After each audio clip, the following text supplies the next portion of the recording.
Certainly the headlines go to quarterback Drew Brees, who had 1 incompletion on the night, 4 touchdowns. He's thrown touchdowns to 69 different players in his career. Now that includes San Diego. 15 players of the 69 on the list wear the Charger powder blue, and I wonder if Drew would even remember who he threw the most touchdowns to in a Charger uniform. But as we get ready to head back out to the Superdome, I've seen a sneak peek of what Drew is wearing, and I'm thinking it's subliminally a message. Just, I want you to think Canton. Yeah. That's all I want you to think. Let's go back out to Mike Neighbors, who's by with Drew Brees. Let's see if he's got that jacket on. There it is, a little light brown, kind of goldish hue, Mike. It's the Hall of Famer wearing it tonight. That's a good point, Victor. How Drew Brees joins us. This was a special night, but with all the numbers, it would take me a while. You made it extra special with all the numbers you put up. You know, growing up in Texas, can you ever imagine that one day you'd have the most touchdowns of any quarterback in the NFL? What's this record and what's this feeling like for you? No, I wouldn't, because I was a baseball player growing up. I wasn't even really a football player. I played football because I grew up in Texas, and that's what we do. Right. And I had a family, very much a football family. But I'm so grateful. It's to even have the opportunity to go to college and play football. Right. You know, and I go to Purdue University. I'm there to get an education, right? And if I play, I play. If I don't, then I'm getting a great education, right? And they're on a scholarship. But to have the opportunity to play in the Big Ten, play for Joe Tiller, that spread offense, and then have the opportunity to come play in the NFL. When I got drafted to the Chargers in '01, my goal was just to be a starter. Maybe one day I could be a starter, right? And to think that I'd be able to play, you know, this is my 19th year, and be a part of so many great teams and so many great coaches. I mean, people that have mentored me and molded me. And my life, it's been incredible. It's been an incredible journey. I'm so thankful, so appreciative. You know, I love my team. You know, these moments are only special because of the people that you have the chance to share them with.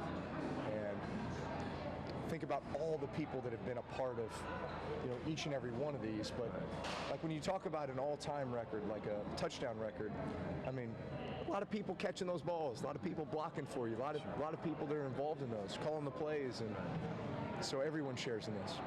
There's some suspense on, you know, would the record happen tonight? You ended the suspense. You almost did it in the first half. You probably should have done it in the first half.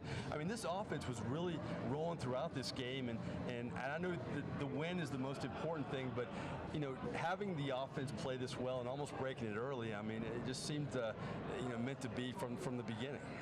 Yeah. You know, you never know how it's going to happen or when it's going to happen or if it's going to happen, right? Right.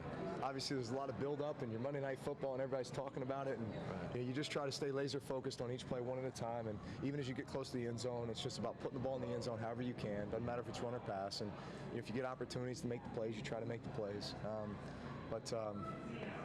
You know, even when it got taken away from us there in the second quarter, it's like, let's just call another play. Let's go. Did that make it a longer halftime, and once you get back on the field, was there a relief when you got the record too? Yeah, there is, absolutely.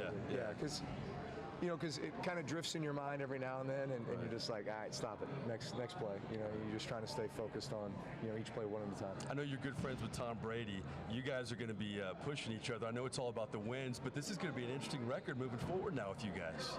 Yeah, listen, man, he's such a stud. I guess it brings out the best in both of us, but so much respect for him, and you know, he's unbelievable. On top of the record, to set the single game completion record, to complete your last 22, to go 29-30, that's your hallmark as a quarterback in many ways. You're a winning quarterback, but you're an efficient quarterback. What does it mean to have a night like that on top of setting the record? That was unexpected. I mean, you know, I say all the time, listen, ball shouldn't touch the ground, you know, or I prepare that way, you know, I visualize that way. My job as a quarterback is to be a great decision maker, right? And sometimes a great decision is throwing the ball away, right? So typically you have 3 or 4 of those a game, right? And then that combined with, you know, some defenders making some good plays or, you know, whatever it might be.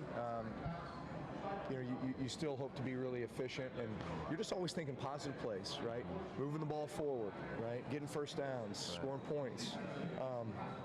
And so that's part of being efficient, right? It's part of being a great decision maker. Sure.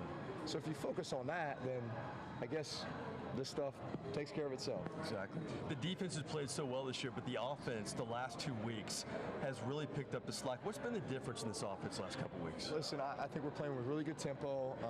I think we've got good balance, you know. I mean, I think we're mixing it up, run, pass. I think, you know, screen game's going a little bit. You know, we've been able to hit on some down the field stuff. So just trying to be multidimensional. Last question I have. You treat your records probably like your kids. You don't have a favorite, but what's different about this record tonight? Well, I'd say this. I mean, when you think about just the moments and how so many of these have transpired and come together. I mean, Monday Night Football for 3 of them. Exactly. Sunday Night Football for 1 of them. Right. I mean, prime time games at home in front of our home fans. And yeah, you're trying to anticipate somewhat, but I mean, kudos to the NFL for their scheduling, right? But Right. Other than that, I mean, you just shake your head and say, I can't explain it. Right.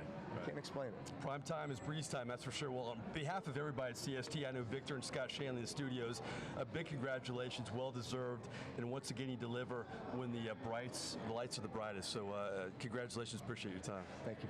All right, Drew Brees here in the Dome, another big record, another big night. Back to you guys.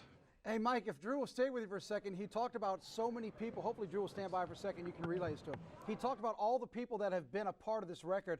Ask him if he knows how many Chargers he threw to in his career for touchdowns. Does he have a number? Does he know who he threw the most to in San Diego? Does he have an idea? They want me to ask you, of all the Chargers you threw to, do you know who the most touchdowns you threw in San Diego? That is great. Put you on the spot there, didn't we? They know? Do you guys know? Yes, we do. And 15 Chargers total. 15? All right, I'm going to throw out a bunch of names. Okay. So Curtis Conway, LaDainian Tomlinson. Yep. Oh, Antonio Gates. It's Gates. I nailed it. Question. He nailed it, of course. Way to go and start it. I appreciate it. Mike, nice Good job. stuff, guys. You knew he wouldn't disappoint you, right? No, Antonio Gates. He threw to Antonio Gates 23 times of the 15 Chargers. He threw to Antonio Gates 23 times for touchdowns. That leads the way. Eric Parker, Keenan McCardell was another one. LaDainian Tomlinson had 6. Lorenzo Neal, former New Orleans Saint, has 1, which is still 1 more than you and me. Yeah. For Drew Brees. But Mike, thanks for relaying that, though. We had some fun, and congratulations again on the night for Drew Brees. By the way, the completion percentage, 96.6%.